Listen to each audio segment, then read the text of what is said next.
aspire to a clean career, leaving no shame for descendants. Hello everyone. Welcome to Encountering Chinese Case Stories. Cases judged by Bao Gong. Today, I'm going to bring you a story called Missing Persons Notice. In Guangdong, there was a visitor from outside named Yu Zihua, originally from Zhejiang. The Yu family had been selling woven fabrics in Guangdong since his grandfather's time, and as a result, they have amassed immense wealth. Later, Yu Zihua married a concubine named Wang in the local area. However, he was cruel by nature and often indulged in alcohol. Whenever Wang did something that displeased him even slightly, she would be subjected to beatings. Under Yu Zihua's abuse, Wang suffered greatly, until one late night, she quietly left while he was asleep and threw herself into the well. The next day, unaware of Wang's suicide, Yu Zihua posted missing person notices everywhere, searching for her. However, several months passed, and he still hadn't heard any news about Wang. Eventually, after completing his business of collecting money in Guangdong, Yu Zihua packed his belongings and returned to Zhejiang. Coincidentally, there was a man named Lin Fu who operated a wine and meat shop in Guangzhou Prefecture and had also accumulated some wealth. He married a woman named Fang Chunlian. However, Lin Fu was unaware that Fang Chunlian had a promiscuous character and had been involved in extramarital affairs multiple times. Lin Fu's parents, upon learning of this situation, detailed it to their son. Lin Fu, filled with anger, physically abused and verbally insulted Fang Chunlian every day, making it unbearable for her. Fang Chunlian blamed her parents for her situation. She often said to her parents, "Back then, knowing how ugly I was, why didn't you just drown me? Now I'm married to such a cruel and greedy husband who is dissatisfied with my appearance and harbors resentment towards me day and night. He would either insult me lightly or beat me severely. Who knows? One day he might even beat me to death." Her parents advised her, saying, "Since you have married Lin Fu, you can only endure and live each day well. Never argue with him." Despite her parents' repeated consolation, Fang Chunlian still believed that Lin Fu was an unfeeling and ungrateful person. One day, Fang Chunlian got up early to open the door and start cooking.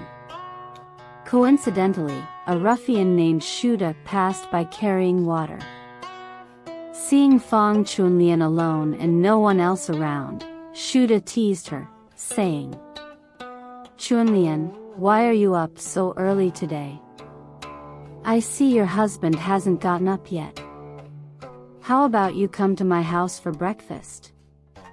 Fang Chunlian smiled and asked, "Is there anyone at your house?" Shuda replied, "There is no one else in my house, just me." Fang Chunlian, originally of a promiscuous nature, upon hearing that there was no one at Shuda's house and considering the daily quarrels with Lin Fu, decided to follow Shuda to his house. Shuda was overjoyed, opened the cupboard, took out some fruits for Fang Chunlian to eat, and even gave her 2 silver hairpins as gifts. Then, Shuda closed the door, and the two spent a pleasant time together in bed. As the day broke and everyone in the neighborhood woke up, Fang Chunlian couldn't return home. Shuda hid her in the house, locked the door, and went out to do business in the street. It wasn't until nightfall that Shuda returned to continue spending time with Fang Chunlian. Returning to Lin Fu, when he woke up and didn't see his wife return to the house after getting up early to cook, he thought she might be afraid of being beaten by him and had fled. So, he went out to search everywhere, posted missing person notices everywhere, and also informed Fang Chunlian's father, Fang Li, about the situation. Fang Li, upon hearing this, was furious and said, "My daughter has endured all your torment. She once told me that you frequently beat her, and she felt hopeless, often wanting to end her life. My wife and I have been comforting and persuading her all along, so she gave up the idea of suicide. Now, you must have beaten her to death, hid her body, and fabricated a lie that she ran away, trying to deceive me. I will definitely report this to the authorities, seek justice for my daughter, and settle this grudge." So, he wrote a petition and reported Lin Fu to the Yamen. The petition stated, "I want to accuse a family ethics case. My daughter, Fang Chunlian, was formerly married to Lin Fu as his wife. Unexpectedly, Lin Fu, being greedy and lustful, despised my daughter's appearance, and verbally and physically abused her daily, causing her unbearable humiliation. On the day of the incident, Lin Fu must have beaten my daughter to death. Knowing that he couldn't escape punishment, he hid her body and falsely claimed that my daughter had run away, attempting to cover up the truth. I ask, who has witnessed her running away? If she eloped, wouldn't there be any clues? If she were outside, she would certainly be in distress, so why hasn't there been any news for days? Clearly, it is a case of murder.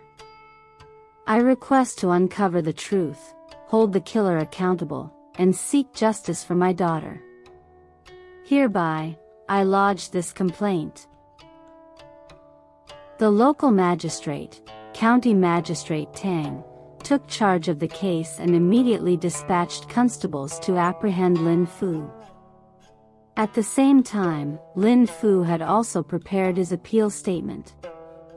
Meanwhile, upon learning that both Fang Li and Lin Fu's families had taken the matter to court, Shuda said to Fang Chunlian, "Now that your parents have reported your husband to the authorities, Lin Fu is surely in trouble. But if they find you, we'll be in trouble too. Why don't we leave this place together and start anew elsewhere?" Fang Chunlian agreed, saying, "We shouldn't delay any longer. Let's leave quickly." So, she hastily packed their belongings, and they fled from Guangdong overnight. They continued their escape until they reached the city in Yunnan province, but they had exhausted all their money by then. Shuda said to Fang Chunlian, "We're far from home, with no relatives here, and now we're short on food and clothing. What should we do?" Fang Chunlian replied, "Don't worry about food and clothing. I can work as a prostitute to support us." Reluctantly, Shuda agreed. Thus, Fang Chunlian disguised herself as a prostitute and adopted the name Suer to earn money for their livelihood. Because of Fang Chunlian's exquisite beauty, she quickly became well known in the area and earned a lot of money as a result. Furthermore, shortly after Fang Chunlian fled, some villagers discovered a female corpse in a nearby well. Upon learning this, the county magistrate immediately dispatched coroners to examine it. However, they were unaware that the corpse was actually Wang, the concubine of Yo Zihua. Fang Li firmly insisted that the corpse was her daughter's. Overwhelmed with grief, he cried out to everyone, "This is my daughter's body. She must have been killed by that wicked son-in-law Lin Fu and then thrown into this well to hide." Fang Li also requested the county magistrate to interrogate Lin Fu immediately. The county magistrate brought Lin Fu for questioning and asked him, "Did you kill your wife and then hide her in the well? Is this true?" Lin Fu defended himself, saying, "Although this corpse is of a woman, her clothes and appearance are completely different from my wife's. My wife is older, but this woman is very young. My wife is tall, but this woman is short. My wife has long and abundant hair, but this woman has short and sparse hair. She is completely different from my wife. I hope you will investigate thoroughly."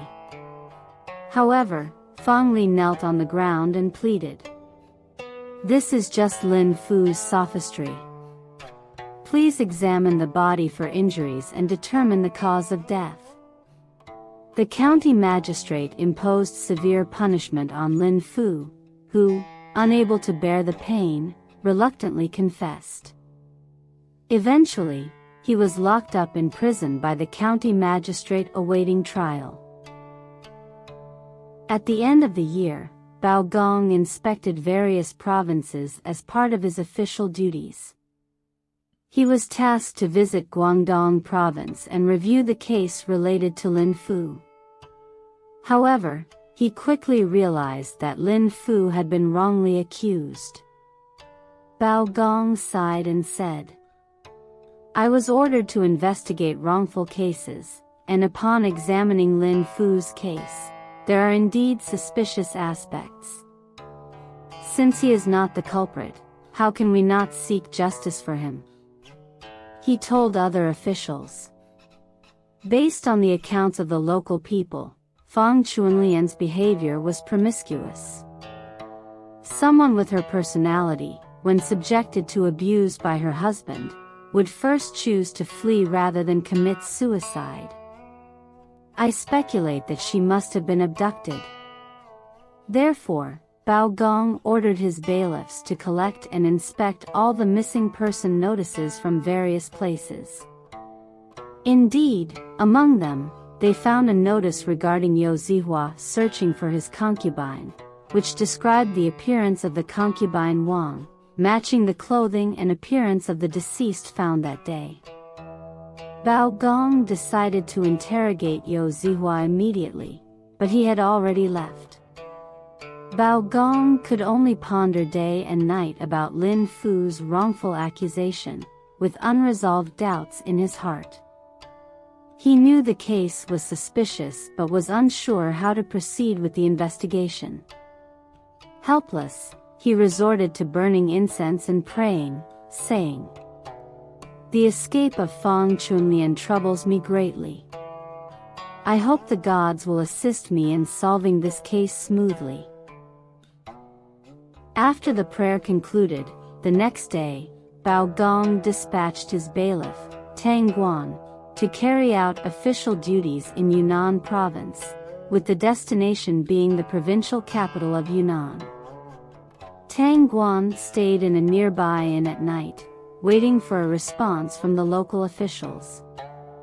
However, despite waiting for several days, there was still no reply received. With nothing else to do, he heard about a remarkable courtesan named Suer in the local brothel.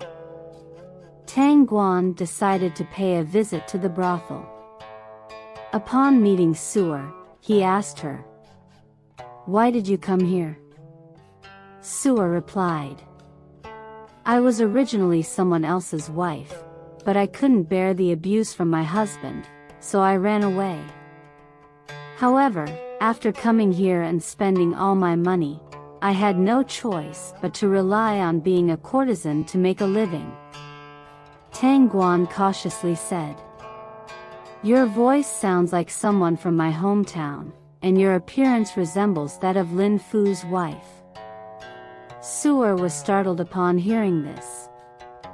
Her face turned red, realizing she couldn't hide the truth, so she explained the whole story, including how she was brought here by Shuda. She also requested Tang Guan not to mention this when he returned, and voluntarily offered to waive Tang Guan's drink expenses. Tang Guan pretended to agree, saying, "Don't worry, just focus on your work here. I will come back tomorrow. And if I return home, I will definitely not reveal your situation." Then, Tang Guan bid farewell and left. Back at the inn, he lamented, "It's unbelievable that such injustice exists in this world. Lin Fu and I were neighbors, but now he's unjustly imprisoned." He regretted deeply, wishing to return home immediately and tell everything to Lin Fu. The next day, Tang Guan received the reply from the local officials and immediately set off on his journey back home. Upon his return, he informed Lin Fu about the news of Fang Chunlian being abducted by Shuda and forced into prostitution in the provincial capital of Yunnan. Lin Fu promptly reported everything to Bao Gong. Subsequently, Bao Gong immediately dispatched people to accompany Tang Guan to the provincial capital of Yunnan to arrest Fang Chunlian and Shuda. After detailed interrogation by Bao Gong, the truth was revealed. Bao Gong's final verdict is as follows. It was found that Fang Chunlian had engaged in improper behavior, frequently involving herself in lewd activities. Despite being repeatedly chastised by her husband, she showed no signs of restraint. Subsequently, she harbored thoughts of running away without considering the marital bond with Lin Fu. Early one morning, she encountered Shuda and sought refuge in his home, engaging in immoral acts. Therefore, Fang Chunlian was sentenced to continue her life as a prostitute. As for Shuda, he lurked in the marketplace, enticing the trafficking of women, using their bodies as a means of livelihood. Therefore, he was sentenced to exile to the frontier to perform hard labor. Moreover, Fang Li not only failed to reproach his daughter's misconduct but also falsely accused his son-in-law. He fabricated charges of manslaughter and concealing a corpse, wrongly accusing Lin Fu of plotting against his wife, thus should be punished according to the law. As Lin Fu was innocent and his marriage with Fang Chunlian was invalid, he was entitled to reclaim the bride price and remarry. Tang Guan, for his significant contribution to this case, was rewarded with 3 taels of silver as encouragement. After the verdict was announced, the people, upon hearing the outcome, expressed their satisfaction with it. Alright. Today's case story, Missing Persons Notice, concludes here. If you enjoyed it, please like and subscribe. Feel free to leave your comments and share with others. See you again in the next issue.